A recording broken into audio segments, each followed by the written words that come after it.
Hello friends, Maria here. Hope you are well. I am well, and I want to start off by thanking everybody who has liked this page, all the comments that I'm receiving on my mailbox, and also the requests for future videos. I appreciate all of that.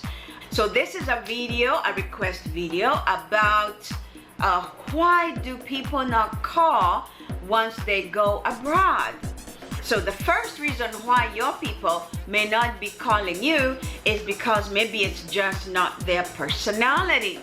If they were not calling you when you were back home, that's not gonna change because they are abroad. So you at home, just take the onus and find them for yourself so you can feel relaxed. Another reason why your family may not be calling you is because they got here and life got hard real quick. Many of us have ideas of what it is like to go abroad, but the people who come here excited also about the same notions have to hit the ground running. It doesn't take long to realize this is not what you thought it was. There's no money trees here. The weather changed real fast. You have never felt so hot or so cold. The food is different. I mean, things just hit you so quickly. And so then you're so busy trying to learn everything that you almost forget yourself as a person. The third reason, and this is a big one, at least from the people I know and myself, is that when people come here, you're all on the same wavelength. Everybody is excited.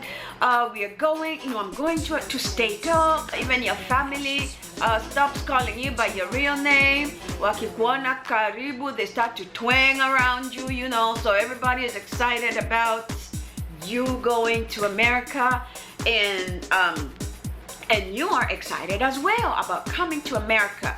Your family now imagines that you'll be able to send lots of money and lots of American gifts to them. And so when you're catching that plane, you're still on that momentum. When you land wherever you're going, you're still on that momentum. And then, like I said earlier, life changes. And then you realize, oh my God, I cannot send money. I don't even have money to eat. I don't even know where to get this, what you want for you. And their morale begins to go down. Your morale stays up, because you're excited your person is there, right? And at first, this person, your family member calls you back, shows you all the beautiful things about the new land. If they buy some old car, they show it to you, and you're like, oh my God, look at my brother. He bought a car, he did this, he did this. So everything is hyped up to here for everyone. And then you realize you are barely surviving. It is too cold.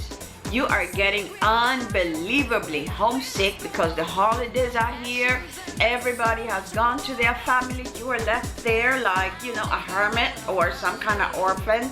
And you try to call home. So you pick up the phone with the people at home who are so excited about your life.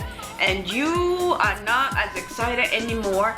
And the conversation, this is where it all begins to break down. When this person who is abroad is trying to explain to you their experience, I hate it, I want to come back home. Kila mtu anasema, oh my goodness, na ile gari ununua, na yani huko kuna this, kuna that, kuna pesa every mbona, you don't send us anything. You can't even get a word in edgewise to say, Mommy, I haven't eaten for 3 days. Brother, man, if you got a couple dollars, a couple shillings, send it my way. You try to say that, and they're like, wacha mchezo na wewe, wacha mchezo. What do you mean? You send us the money. You try to say, these people don't like me, they hate me, Last week, somebody just put a burning cross in front of my window. They don't like me because I'm black or because I'm African. They think I'm poor. All kinds of mess that is going on in your head. You try to tell this to your family. They're like, you be strong. You be strong. You are our hope. You are our hope. We pray for you. We are going to pray for you. And I'm not saying there's anything wrong with praying. But that whole exchange where you call your household, your family a couple times when you are so depressed, don't know what to do, and they cannot hear it. And so you end up just, after a while, you just begin to avoid those phone calls. You see it's 254, you're like, you don't pick it up, or and then after a couple rings, maybe a couple days, you're like, this, that, and the other, exams here, work anymore, but now this, that, I couldn't call you back. You just start to learn how to lie, and many people do this, and then you feel guilty, you feel bad about it, and you're always judging yourself. Am I being unappreciative? How can I not be grateful? How many people at home would love to have my opportunity? So your mind starts playing tricks with you. This is where depression for many people begins. All these names I am putting here, and many I don't put, for people who died and nobody knows who they are, their families can't find them. That's how that began. So family members, please, please, please, please listen to your loved ones. Whatever they're saying to you multiplied by a couple thousand, it's a lot. And another reason why your family members may stop calling you is because they're straight up tired. Time difference. So you're working around the clock. You barely sleep. You barely eat nutritious food. Most people don't. Like, you're lonely, all this here, and then you're trying to get to catch some sleep here, and your family calls you at 3 a.m. so excited about life. Wow, Sasa, wow, Nisangapi uko? Nisangapi? Everybody asks that. Nisangapi? What? And you're like, ugh. It is 3 a.m. and I cannot be as excited about this because I just got back here. My ass is cold. I'm hungry. I'm homesick. I can't match your joy. So after a while, those 3 a.m. calls, you just, and the people calling are having a good time. They want to talk to you. They miss you. But now you begin to feel like they just don't give a damn about you. Like, check the time. My 3 a.m. is exactly that. I'm asleep. Don't call me. So if you can help them greatly by checking that time, stop calling in the middle of the night. They love to hear from you. It is just 3 a.m. So you'll find that they will not call you further and further and further. They will stop calling because they feel misunderstood, they feel uncared for, and all of that. So just have that in mind. Look, another reason why your folks do not call you is because they just don't have the money to call you. They can't afford to be dialing you up every day. I cannot tell you how much money I spent on direct phone calls. So you can send them a text, and so you be the one to share. Always remember, they're alone. We are together.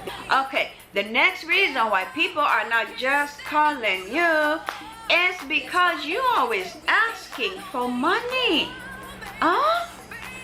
You call, you're like, hey, first you call and wake me up when I'm tired and cold and lonely. And then you're like, hi, how are you? Why haven't you called us? Why, your brother here doesn't have school fees. They've been home for a month. And, why haven't you sent us something? Some family members get very upset that you didn't send money. Most people, this is the God honest truth. Your family members will not tell you this, but very few people can afford to sustain you at home and their life wherever they are. But if you have a family member who has been outside of the country for under 5 years, and this person is sending you money to like pay school fees, pay this, pay loans, pay this, you better believe they are not having a great life. So just know that.